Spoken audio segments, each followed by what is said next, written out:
Hello YouTube, it's Tony again. My pen name is R.A. Miller, and I began my writing career back in 2012, and my whole point of this YouTube series is to help you become a better writer. So the video that we're going to get into today is how to start writing a book. There's a lot of different elements to it, and what I've done here is I've written it out on Google Spreadsheets, so I can kind of color coordinate this and make it a little bit easier to read for you. So we're going to go ahead and jump in and get started. So the first step is you want to figure out what you want to write. That is the most important thing. Figure out what you want to write. You need to think about your genre, whether it's fantasy, science fiction, or horror. Just spend some time thinking about that. If you're going to write fantasy, you have a lot of room to create. You have a lot of room to bend the rules of logic to your will, kind of like the Matrix. You know, you can create your own complicated magic systems and all sorts of, really, really fun stuff. If you write science fiction, a little bit, it's a little bit less so. You have a little bit less room for, doing your own thing, creating your own, your own rules.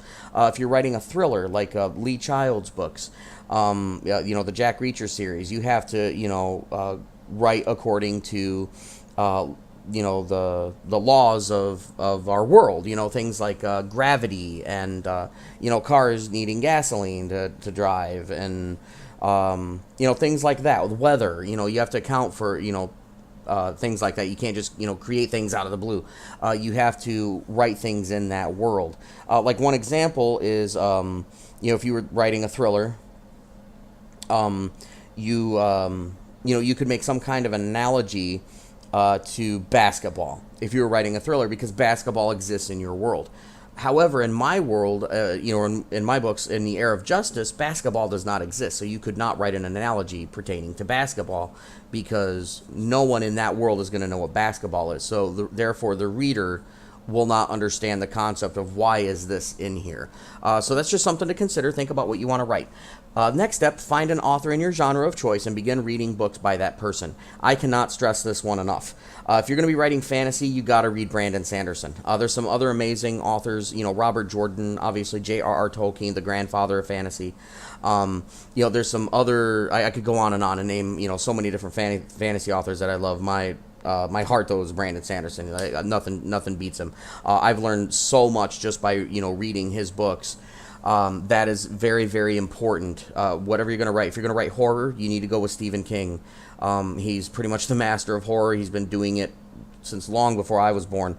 That's just really, really important that you focus on an author that writes in a genre that you are interested in and learn what they do. And that's how you're going to become successful in your writing. Next step, begin your research. I have it broken down into some categories here. How long do you want your book to be? How long do you want your chapters to be? Begin thinking about the theme of your book. Figure out why you are writing, and begin thinking about your audience. So, how long do you want your book to be? What I did is I broke this down over here. 150,000 word book with 30 chapters would equal about 5,000 word chapters. The average typing speed is about 40 words per minute, which means it should take you 125 minutes to write a chapter. This is just over 2 hours time. 4 hours of dedicated writing per week means 2 chapters, which means your book would be written in about 4 months' time. I think I did the math on that right. Maybe not. I might be second guessing myself there. So that actually sounds about reasonable. I know I wrote the Era of Justice in 3 months, and the Era of Justice was 135,000 words, and that was while I was working full time. That was pretty much all I was doing whenever I would come home. So you just need to think about how long you want your book to be. If you got a really, really long book, you have time for longer pacing. Pacing is something that we'll get into during another video that's going to take way, way too much time. But to summarize pacing, you want to think of it like this. Let's say you're going to run to the end of your driveway, which is only 7 feet. You are not going to get on a bicycle and ride to the mailbox, unless you're really lazy. You're probably not going to sprint. You're probably going to walk. Same thing for, if you're going to run, let's say if you're going to run a mile, you could probably sprint a mile if you're in reasonably good shape. You could run 9 miles an hour, maybe on a treadmill, it helps a little bit. You could do a mile at 9 miles an hour. But if you're going to be running a 5K, you have to slow it down a little bit. You have to pace yourself a little bit more. You don't want to overextend yourself. If you're going to be running a marathon, 26 miles, I think it's 26 miles. you really have to slow it down. You have to run probably between 5.5 miles an hour. Otherwise, there's no way you could run 10 miles an hour for an entire marathon. It just wouldn't work. It's the same with books. If with books like Robert Jordan, each of his books in the Wheel of Time series, they're like 1,000+ pages. So there's a lot of time to add detail and really let the reader sink their teeth into the book. With other shorter books, I'm thinking of Lee Child's Jack Reacher novels. They're 400 pages, and his chapters are very short. So, you have a little bit less time to work with. So you just want to be thinking about that. How long do you want your chapters to be? If you have really long chapters, your readers are going to maybe have a more difficult time staying engaged. For shorter chapters, it's much easier to sit down, read like 2 or 3 pages. You're like, hey, I'm done with this chapter. A lot of Lee Child's books, they have like 60, 70 chapters in them because they're 3 to like 5 pages long. So you just want to be thinking about that. Start thinking about the theme of your book. Whatever, the theme's going to help govern, what your book is going to become. So I'm thinking of like Harry Potter. One of the main themes of Harry Potter is friendship. Doing what it takes, even if doing what it takes is a hard and difficult decision. Standing up for your friends. Facing evil and death in the face, and not backing down to it. Those are a lot of the themes that kind of govern Harry Potter. Friendship is probably the one that stands out to me the most. So you just want to be thinking about the theme of your book, because that is going to help give your book life. It's going to help give your book meaning. You want to figure out why you are writing. I can't stress this one enough. If you don't know why you're writing, you will quit. You will write for a week or two, and then you will stop. You need to think about why. Is it because you want to write a book? Is it because you want to prove it to yourself that you can do it? Is it because you want to be able to call yourself an author? Whatever the case may be, you need to figure out why you're writing. That's very, very, very important. And that's going to help fuel you, believe it or not. So next one, begin thinking about your audience. Very, very important here too. You have to consider who you are writing for. If you're writing for young adults, you can't load your book with F-bombs. You just can't do it. If you're writing a book for adults, you could probably put some F-bombs in there. I'm thinking of Stephen King. He has some of these really, really creative ways of cursing in some of his books, but his books are intended for adults. They're not intended for children or young adults. So you want to think about that, and how often your characters are swearing, and like a lot of the mild swear words like hell or damn. Because I know Taldian in Heir of Justice, he says hell quite often throughout the book. So you just want to think about that, because you want to think about who's going to be reading your book, and just think about your audience, not just for cursing, but just in general. You want to think about the content of your book. And how it's going to be geared toward your audience. Next goal, set a completion goal for yourself. How long do you want to take to finish the book? Break it down by words written per day. Develop a reward system for yourself. Be reasonable with your goal. 10,000 words a day is a ridiculous goal. If you reach 10K, then great. Set a reasonable goal that you can stick to. For some of my books that I've written, I've actually broken 15,000 words in a day.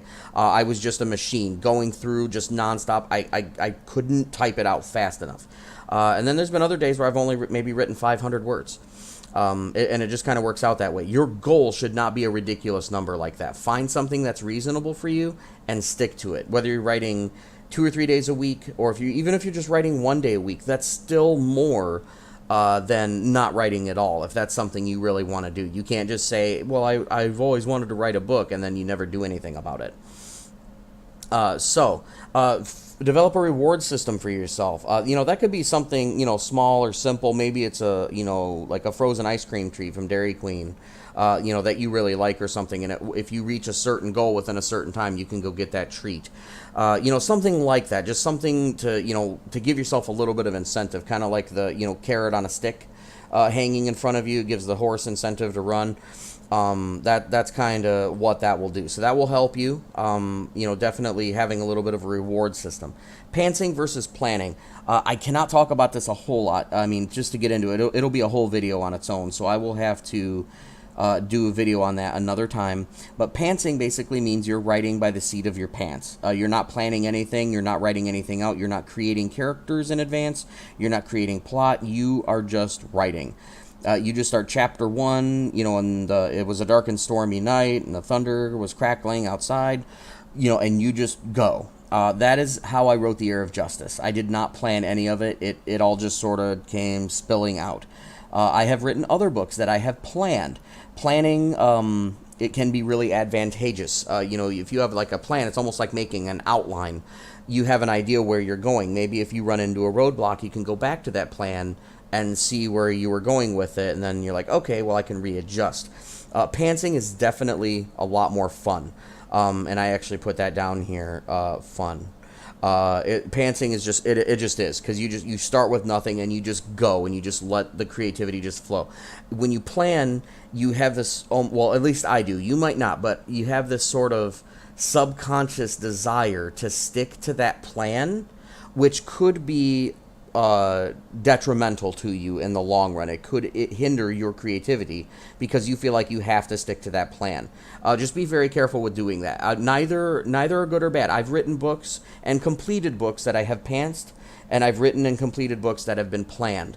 Both are good. Pantsing is by far more fun. But you have with pantsing, you also have more room for writing plot holes.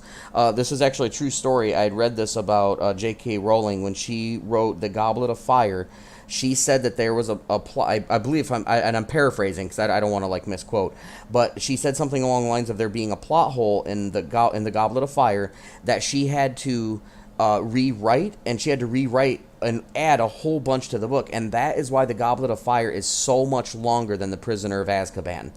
And she will not tell the world what that plot hole was. She says she feels like it'll ruin the story for us, and it's bothered me. I've tried to figure out what it could possibly be, but by pantsing a novel, you run into that a lot more. You could potentially create a plot hole that could make you have to go back and change a lot of your writing. Don't let that scare you, though. That's what editing and revision is for. Believe it or not, I had so many plot holes in my first sequel to The Heir of Justice, which initially was called The Gem of the Fallen Dragon. It has since been renamed The Serenity of Vodinia. I had so many plot holes, I had to rewrite the entire book from scratch. The first book clocked in, I believe, at 485 pages. The rewrite, which is called The Serenity of Vodinia, is over 1,000 pages. I think it's 1,035. So that's just an example of that, but don't let that scare you. It's all part of the process. Next, utilize Bubble.us. Bubble.us is this amazing mind map website where you can create all these little bubbles and fill them with information, and you can move them around. You can create new ones and connect them here and there, and it's a really, really neat method of tracking, of creating things. So like what this is I created a magic system for one of my books, which is actually being worked on right now. And this is how I did it. I wanted to figure out the magic. I wanted to figure out the resources and the consequences. What happens if you use the magic too much? Things like that. This gives you a little bit of a glimpse of what it's like to be inside of my head all the time. These mind maps are amazing. I absolutely love them. It's a free account. You can have 2 mind maps per account, but I think you can make infinite accounts. I think I have like 7 or 8 accounts. So I definitely utilize Bubble.us. You'll be glad you did, especially if you're planning a novel, or if you're going to write a fantasy novel and you want to create your own unique magic system. That's definitely what I recommend. I'm saying a lot, sorry. Next, after developing a story idea, find others who are interested. Bring them on as storyboarders. 2 to 4 people is ideal. These people will need to agree to read your work and provide feedback. So, a storyboarder is basically someone who's going to read your work and they're going to provide feedback. That's really all it is. So that feedback could be, constructive criticism. It could be positive feedback. It could be even ideas. One of my real good friends, I'm going to use first names here. One of my real good friends, Keith, does an amazing job. Reading my books, providing corrective criticism. He even suggests other word usage, and he calls me out on some of my scenes. Like I wrote this scene that was like entirely too sappy, and he was like, "Yeah, dude, you need to dial that back a little bit." So and that's actually really, really good because it helps you to see your flaws, and it also helps you to see where you're succeeding. Another one of my storyboarders, a friend of mine, Brian, he's read the first 3 or 4 novels of the Heir of Justice saga, and he's provided some great feedback and some really positive encouragement. I have numerous storyboarders who have all helped me. My mother is actually one of them. She's read just about everything I've written, and every mom is their son's biggest fan. So she's given me some great feedback and a lot of positive encouragement. But you definitely want to find someone who's going to be really, really critical. Another friend of mine is incredibly critical. She is almost kind of mean about it, but that when you have someone who's critical and they can point out your flaws with your writing, it's going to help you improve. Excuse me. Okay, so next, as you begin writing, do not worry about plot holes or grammar. A lot of people will get kind of stuck and they'll be staring at their blinking cursor because they're worried about saying something stupid. Okay, so how do you get over that? Well, you are the only person reading your writing right now, and you have absolute control over who gets to see it when. So no one's going to laugh at you. There's literally no chance for embarrassment. You could write the stupidest thing, and no one's going to see it. That is how you'll not worry about grammar. Grammar is one of those things that is going to be fixed with editing, line edits. Once a professional editor gets a hold of your work, that is when that comes in. Same with plot holes. Try not to worry about it too much. That's actually, I'm going to tie that into the next step. Read and reread your work as you're writing it. I recommend putting your book on Google Docs and read your book every single night. Not the whole thing, just read a chapter or two. You'll find things to correct. You can make a comment on your phone, and then when the next time you go to write, go through and make the corrections. And that's going to tie into the whole plot holes and grammar thing. So by rereading your work, you're going to find those plot holes, and you can just make a comment and go back and change them. And I'll talk about plot holes in another video. It's going to take much more time to cover that subject. Next, when your book is finished, shelf it for 2 to 3 months. I'm deadly serious about this. And I can't remember where I read to do that. It's not my idea. I read it somewhere, and I love giving credit where credit is due. But I did read that somewhere else. Someone else had recommended you shelve it for 2 or 3 months. That means you don't think about it. You just put it on a shelf, and you don't think about it. Go back and live your life as you're living your life. Go to your day job. Take care of your kids if you have kids. Play your video games. Play your guitar. Whatever activity you partake in, do that for 2 to 3 months. Then come back and read your book again. It will be mind-opening. You'll read your book and you'll be like, oh my God, did I actually write that? And before you know it, you're making all these incredible changes that are no doubt going to improve your book. So I recommend shelving it for 2 to 3 months and then come back and read it and then move on. I even recommend rewriting a book once it's completely done. I would go through and rewrite it. It doesn't mean to completely change it, but go through and write it again. I absolutely would. If you're striving for perfection, that's what you want to look for. And I'll get into talking about like query letter writing and how to find agents and things like that at another time. But for the sake of the length of this video, I think we're getting close to 20 minutes. So that's really about it. So I guess in closing, I would want to tell you that if this is something that you've always wanted to do, stop what you're doing right now as soon as this video is over. Open up a Word document and start writing down some ideas. Figure out what you want to write. Find, an author in the genre of your choice. Get a couple books by that person. Start doing your research. Just start. If you don't start, if you keep that in your head, well, I've always wanted to write a book. Okay, well, do it. You got to do it. Open up that Word document and get started because you will be glad you did. If you have any questions, please put them down in the comments. I'll be happy to answer them. If you come up with any other ideas, I actually have several ideas right now of some other videos that I'm going to be doing. But if you think of anything that you would like to learn about, please put that in the comments too. And if I know a decent amount about the subject, I will do what I can to do a video about it.